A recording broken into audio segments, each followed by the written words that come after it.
নমস্কার, সম্পাজ হিজিবিজিতে আপনাদের স্বাগত।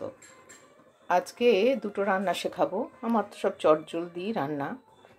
আজকে শেখাবো একটা ছোটো ভাঙন মাছ, সেটা আলু পেঁয়াজ দিয়ে রান্না। তো আমি মাছটা ভেজে রেখেছি নুন হলুদ দিয়ে, যেমন ভাজি সবাই। নিয়েছি সর্ষের তেল, লবণ, একটু লঙ্কার গুঁড়ো, জিরের গুঁড়ো, হলুদ গুঁড়ো, আর নিয়েছি কাঁচা লঙ্কা, টমেটো কুচি, পেঁয়াজ কুচি। মোটামুটি এই আমাদের ইনগ্রিডিয়েন্টস। আর ফোড়নের জন্য আমি একটু 5 ফোড়ন ব্যবহার করব। আমি প্রথমেই কড়াইতে তেল দিচ্ছি। আলুটা ভেজে তুলেও রাখতে পারেন, কিন্তু আমি সবসময় চটজলদি রান্না করি বলে আমি চেষ্টা করি যে আমি এক চাপানে সব রান্না করতে। আমি খুব একটা ভেজে নিয়ে তুলে রাখার রান্না খুব একটা করি না, কারণ অত তরিবাজি রান্না করতে গেলে আমার অন্যান্য দিকগুলো সামলানো কঠিন হয়ে পড়ে। তাই জন্য কিন্তু আমি স্বাদের দিক থেকে কোনো কম হয় বলে আমার মনে হয় না, কারণ আমার রান্না যারাই খেয়েছেন সবাই বলে খুব ভালো হয়েছে। সেই জন্য আমার মনে হয় না স্বাদে কোনো এর জন্য কম্প্রোমাইজ করতে হয়। তো আমি তেলটা একটু গরম হলে আমি ফোড়নটা দেবো।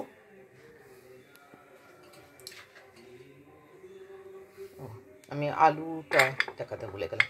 আলুটা নিয়েছি।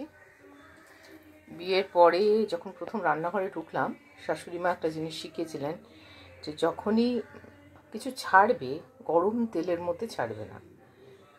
গরম তেলে ছাড়লে যেটা হয়, গায়ে ছিটকে আসার সম্ভাবনা, তারপরে প্রচণ্ড একটা ধোঁয়া হয়, যেটা নিজের শরীর এবং রান্নাঘরকেও ক্ষতি করে আর কি। যতই আমার চিমনি চলছে উপরে, যতই চলুক, একটু যদি আমি সেইটা আমার এখন অভ্যেসও হয়ে গেছে যে এটা গরম হয়ে গেছে, আমি ফোড়নটা দিলাম। দিয়ে যে দেখুন ফ্লেমটা আমি কমিয়ে দিয়েছি। দিয়ে এবার আমি আলুটা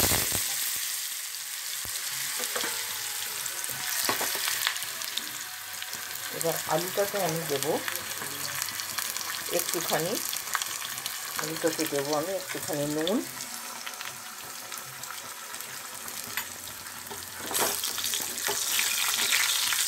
আলুটা একটু ঢেকে নেবো, একটু নরম, আধা নরম এরকম টাইপের করে ভেজে নেবো। তো আজকের ওই টিপ অফ দ্য ডে বা টিপ, আমি যেটা আজকের টিপ সেটা হচ্ছে এটাই যে আপনারা জোরটা কমিয়ে দিয়ে প্রথম ছাড়বেন তেলের উপরে। এই যে আলুর মতন ভাজা হয়ে গেছে, অর্ধেক ভাজা, তো ব্রাউনিশ হচ্ছে। আমি এবার পেঁয়াজ কুচিটা দিয়ে দিচ্ছি।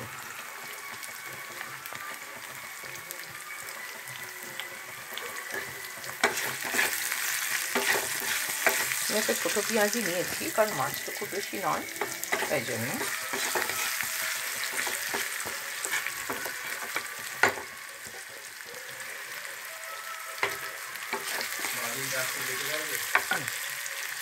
এবার আমি টমেটোটা দেবো, যতটা আছে সবটা দেবো না, আবার টকটক হয়ে যাবে।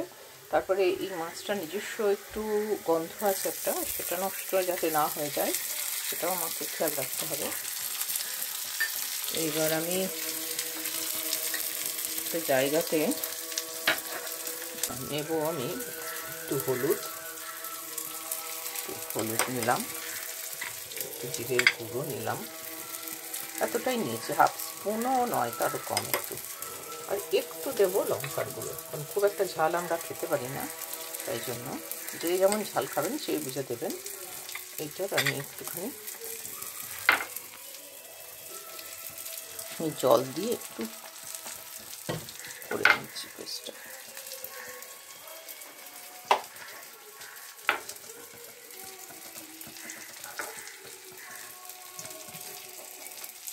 ব্রাউন হয়ে গেছে এটা। আমি এবারে এই যে মশলাটা করে নিলাম সেটা দিয়ে দিলাম। এটা আরেকটু বড় হলে সর্ষে দিয়ে করলে ভীষণই ভালো লাগে, কিন্তু একটু মাছটা ছোটো বলে আজকে আমি এভাবে রান্না করছি। কেউ যদি রঙ আরও বেশি চান, টমেটো দিয়েই রঙ হয়ে যাচ্ছে, প্লাস লঙ্কার গুঁড়ো একটু দিয়েছি, তাই জন্য আলাদা করে রঙের দরকার নেই। যদি চান কেউ আরও বেশি লাল করতে, তো একটু কাশ্মীরি লঙ্কা গুঁড়ো দিতেই পারেন, কারণ আমি আজকে ইউজ করলাম না।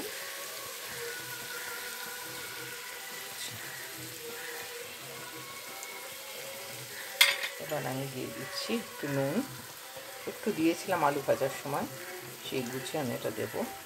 আর আমি নুনটা ইউজ করি, আমাদের যেহেতু হাজব্যান্ড দুজনেই হাই প্রেশার, ওই জন্য আমি একটা লাইট সল্ট পাওয়া যায়, টাটা লাইট সল্ট, এটা কিন্তু নুনটা একটু কম হয়, ব্যবহার আবার একটু বেশি করতে হয়। এবার আমি তেল ছেড়ে দিয়েছে, তাই আমি দিয়ে দিচ্ছি জল।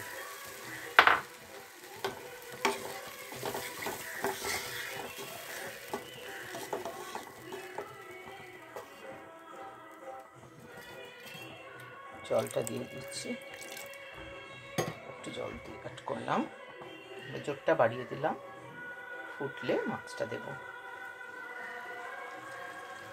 এই ফুট ধরে গেছে,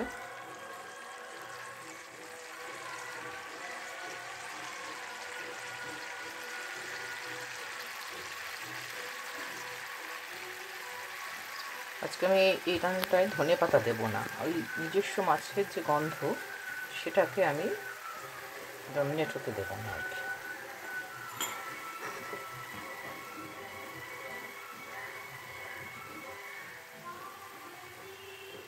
ঠিক আছে, আমি মাছটা দিয়ে দিচ্ছি, মাছটা দিয়ে দিলাম। কারণ একটু জোর কমিয়ে রাখবো, কারণ আলুটা হয়েই এসছে প্রায়, একটু নরম হতে সময় লাগবে, যাতে ঝোলটা মরে না যায়, তাই আমি একটু জোরটা কমিয়ে রাখছি। চাইলে একটা ঢাকাও ব্যবহার করা যেতে পারে।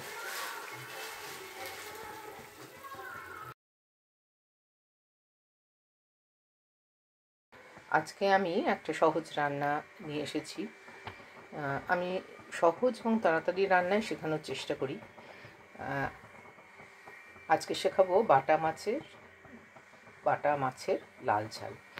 তো সেই জন্য আমি নিয়েছি বাটা মাছ, নুন হলুদ দিয়ে ভেজে রাখা, খুব কড়া নয়, খুব কড়া করে না, মিডিয়াম। আর এবার নিয়েছি একটু টমেটো আর কাঁচা লঙ্কা বাটা, হলুদ গুঁড়ো, জিরের গুঁড়ো, একটু শুকনো লঙ্কার গুঁড়ো, লবণ, আর আছে সর্ষের তেল, আর ধনে পাতা কুচনো, কাঁচা লঙ্কা চেরা। আর লাগবে একটু কালো জিরে, আমি এখানে রাখিনি, এক টিপ লাগবে, ওই জন্য রাখিনি। তো আমি প্রথমেই দিচ্ছি 4 চামচ মতন সর্ষের তেল।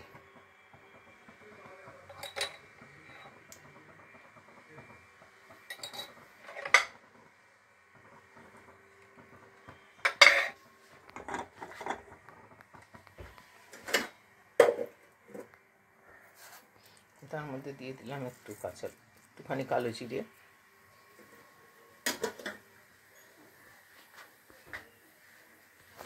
তেলটা একটু গরম হতে দিই।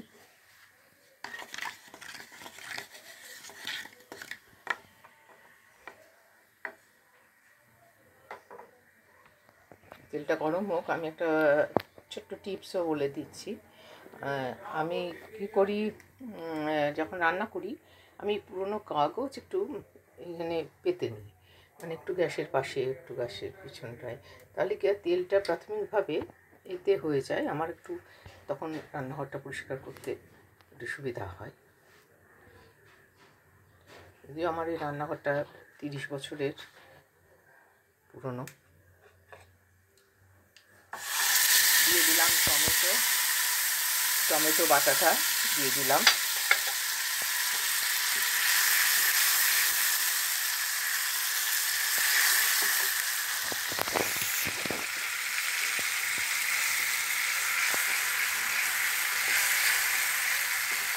এবার আমি টমেটো বাটাটা একটু ভাজা, এরপরেই আমি মশলাগুলো দিতে থাকবো।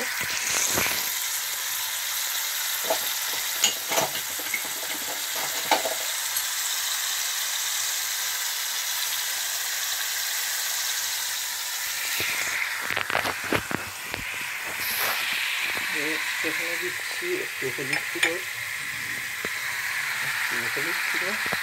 তারপরে দেবো অল্প একটু জিরে গুঁড়ো, আর দিচ্ছি অল্প লঙ্কার গুঁড়ো, লাল ঝাল বলছি তাই, কারণ আমি লঙ্কার মধ্যে বেটেই নিয়েছি টমেটোর মধ্যে, তাই বেশি ঝাল হয়ে যাবে। যারা বেশি ঝাল খান তারা একটু সেই বুঝে শুকনো লঙ্কা দিতেই পারে, আমি অল্প করে দিচ্ছি।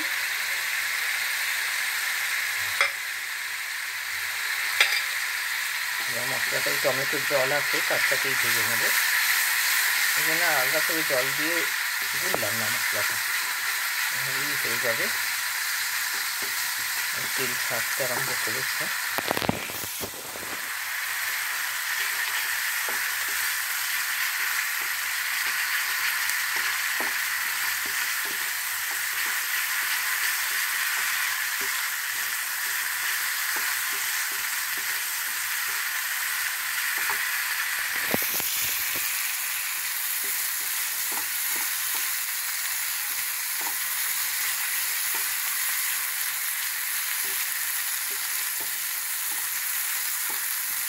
টমেটো কুচি দেওয়ার থেকে যদি আমি একটুখানি টমেটো ওভাবে গ্রেভি বানিয়ে দিই না, তার টেস্টটা অনেক বেশি ভালো হয়। তাই আমি কিছু কিছু রান্নায় এরকমভাবে করি, বিশেষ করে অন্যান্য মশলা তখন কম ব্যবহার হয়।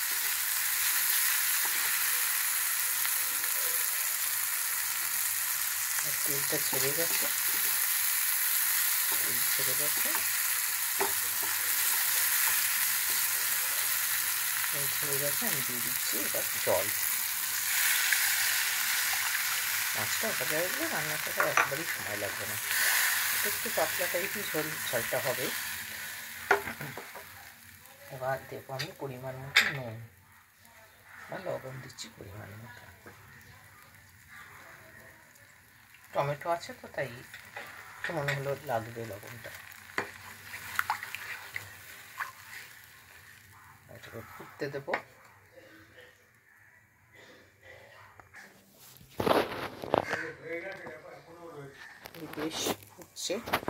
বেশ ফুটছে, আমি এবার মাছগুলো এক করে ছেড়ে দিচ্ছি।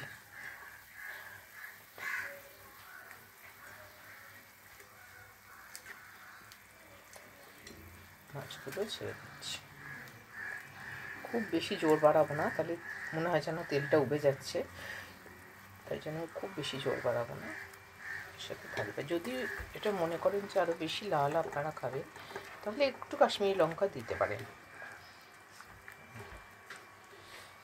এখন শীতকাল, দরকার হয় না, উপর থেকে ধনেপাতা ছড়িয়ে দিলেই ভালো হয়ে যায়। মনে হচ্ছে অনেকগুলো মাছ ডুবলো না, তাই আমি আরেকটু জল দিয়ে দিচ্ছি, অল্প জল, তাই কাঁচা জলই দিয়ে দিলাম।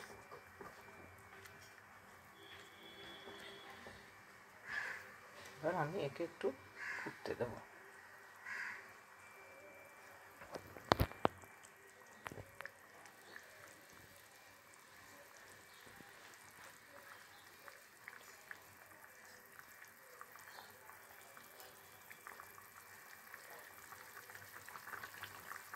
ভালোই ফুটে গেছে, আমি জোর কমিয়ে রেখে দিচ্ছি, একটু সময় রাখবো, জোর কমিয়ে মিনিট 3 মতো। এবার মাছগুলো তেল ছেড়ে দিয়েছে, একটু মজে মজেও গেছে, তাই আমি এবার এই গ্যাসের ফ্লেমটা আমি বন্ধ করে দিলাম। গ্যাসটা আমি বন্ধ করে দিয়েছি। এইবার আমি একটু চেরা কাঁচা লঙ্কা, যে যার মনে হবে সে এমনি খেয়ে নেবে, মানে লঙ্কাটা মেখে খাবে, গোটা কাঁচা লঙ্কা, আর দিলাম একটু ধনেপাতা ছড়িয়ে।